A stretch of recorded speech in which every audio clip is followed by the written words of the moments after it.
नमस्कार बंधू भगिनींनो, महिलांमध्ये आढळणारा गर्भाशय मुखाचा कर्करोग हा गंभीर आजार आहे, परंतु योग्य वेळी एचपीव्ही लसीकरण करून तो टाळता येऊ शकतो. महाराष्ट्र शासनाच्या सार्वजनिक आरोग्य विभागामार्फत बुलढाणा जिल्ह्यात 8 मार्च 2026 पासून एचपीव्ही लसीकरण मोहिमेला सुरुवात करण्यात आली आहे.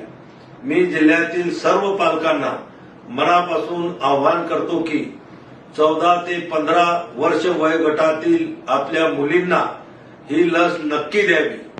ही लस शासनामार्फत पूर्णपणे मोफत आणि सुरक्षित आहे.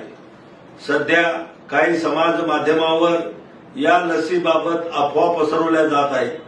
नागरिकांनी अशा अफवांवर विश्वास ठेवू नये. ही लस मुलींना भविष्यात गर्भाशय मुखाच्या कर्करोगापासून संरक्षण देण्यासाठी अत्यंत महत्वाची आहे.